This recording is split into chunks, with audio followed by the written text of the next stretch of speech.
Olá, meu nome é Pablo Biondi, eu sou membro do DHCTEM. Gostaria de falar um pouco sobre a minha tese de doutorado, que eu defendi em 2015, sob orientação do professor Marcos Orione, que foi intitulada de Capitalismo e Direitos Humanos de Solidariedade, Elementos para uma Crítica.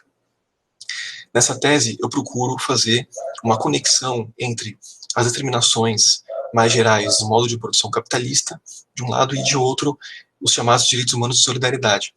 seguindo um percurso que eu iniciei no meu mestrado, no qual eu apliquei essa leitura aos direitos civis e políticos e também aos direitos sociais. Então, a minha ideia é sempre devolver os direitos humanos à sua base material, a partir da perspectiva do Yevgeny Pachucanes, portanto, associando a forma jurídica à forma mercadoria e aos elementos do modo de produção capitalista,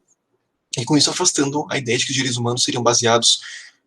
numa evolução da consciência humana, ou coisas do tipo. Então, ao fazer isso, eu procurei contextualizar esses direitos, né, que são os direitos da chamada terceira geração, ou dimensão dos direitos humanos, direito à paz, direito ao meio ambiente, desenvolvimento, direito ao patrimônio comum da humanidade. Eu procurei, então, localizar a enunciação desses direitos ali nos anos 70, que é um momento bastante específico, é um momento em que a internacionalização do capitalismo ela adquire áreas cada vez mais acentuados. Nós vemos ali a consagração de um movimento que se inicia no pós-guerra, em que nós tínhamos a internacionalização do ciclo do capital produtivo, sobretudo pelas multinacionais. Nós temos, então, a partir dos anos 70, a chamada mundialização do capital, sobretudo sob direção do capital financeiro. A finança despontando ali como o vetor mais importante, né, do movimento de expansão do capitalismo, sendo também a forma mais abstrata de riqueza, né, que esse sistema logrou produzir. E isso, no meu entendimento, trouxe desdobramentos importantes no campo jurídico, né, num processo de expansão da ordem imperialista internacional, que é, né, um dos momentos da dominação capitalista pelo mundo, e que iria, então, se apresentar da seguinte maneira. Né? Nós tivemos, então, uma internacionalização do capitalismo que se inicia com a afirmação da sua fase imperialista, com a dominação das colônias, com a partilha do mundo. Nesse momento, nós temos, e aí retomando essa conexão entre o capitalismo e a forma jurídica, nós temos a construção da forma jurídica internacional, ou seja, do direito internacional que vai se organizar pela expressão dos estados na arena internacional como sujeitos de direito, né, como entidades que se relacionam entre si mediante algumas determinações da forma jurídica, ainda que com uma série de limitações, dado que não se pode admitir que o Estado, enquanto uma potência externa, ele se comporte tal como um sujeito de direito no nível interno. O próprio Pachucanes coloca isso,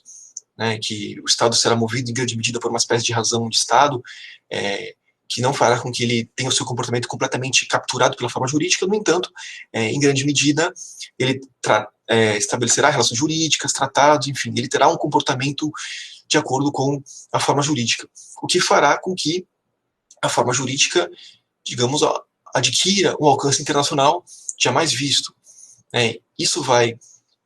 se manifestar principalmente depois da Segunda Guerra Mundial, em que nós temos a expansão da própria subjetividade jurídica internacional. Então, há uma grande multiplicação dos estados com o fim do colonialismo formal, e com isso, então, a forma jurídica ela se internacionaliza, se expande, ela ganha novos membros no nível internacional. E com isso ela vai se tornando também mais abstrata, a ponto de que surge a tese, ali nos anos 70, de que a própria humanidade teria se tornado sujeito de direito, o que vai trazer uma série de implicações importantes. A humanidade, sendo pensada então como portadora de direitos e deveres, ela trará em si as características próprias da forma jurídica, pelo menos no discurso dos juristas, e também nos documentos, nos diplomas legais que se associarem a esse projeto. Então, não por acaso, e aí a minha tese procura demonstrar isso, Todas as regulamentações e teses jurídicas que procuram se ocupar dos chamados direitos humanos de terceira dimensão, então direito ao meio ambiente, direito ao patrimônio comum da humanidade, etc., vão trazer em si as determinações e as questões próprias da forma jurídica, com todas as suas contradições. Na minha tese, eu procuro contemplar alguns desses direitos, sobretudo o direito à paz, para o qual eu dei uma ênfase maior. E ao tratar do direito à paz, eu procurei demonstrar a contradição entre, de um lado, uma forma jurídica internacional que afirma a igualdade jurídica entre os Estados, então os Estados eles têm todos a mesma dignidade, o mesmo estatuto no nível internacional, e, no entanto, do ponto de vista econômico, nós temos uma ordem imperialista que estabelece um desnível profundo entre eles, tal como se dá no próprio nível nacional. Da mesma forma que a igualdade jurídica ela mascara a desigualdade material entre capital e trabalho, da mesma forma, a igualdade jurídica internacional ela mascara essa ordem imperialista que estabelece uma partilha do mundo, na qual as metrópoles estabelecem toda uma dominação global sobre os países periféricos em maior ou menor medida. Então, o direito à paz que repousa sobre essa igualdade jurídica formal, ele abstrai completamente nesse cenário internacional, e mais do que isso, ele de alguma forma individualiza as soluções dos problemas que ele próprio coloca, como é próprio também da forma jurídica. Então, não por acaso, nós veremos em várias manifestações oficiais dos órgãos internacionais, como a Unesco, por exemplo, nós veremos toda a ideia de uma cultura da paz, do cultivo de uma pacificação da humanidade por vias individuais, por vias do que seria de uma educação para a paz, por vias do que seria sempre um trabalho individual. O que é algo que contrasta bastante com a sociedade que nós temos, ou seja, a forma jurídica de algum modo pretende confiar ao indivíduo isolado, atomizado, a solução para o problema da beligerância, que é um problema que remete à ordem internacional, dividida em estados que estão armados, que são permeados por rivalidades de mercado, pela concorrência, pela ordem imperialista, que frequentemente se utiliza de meios violentos para alcançar seus objetivos. Enfim, contra esse cenário de ordem imperialista internacional, a forma jurídica pretende trazer soluções individuais. E com isso nós temos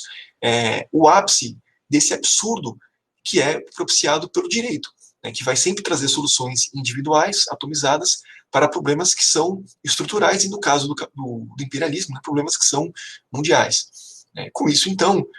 o que se coloca como solução, por assim dizer, seria não a via do direito, mas sim a via da superação revolucionária do capitalismo,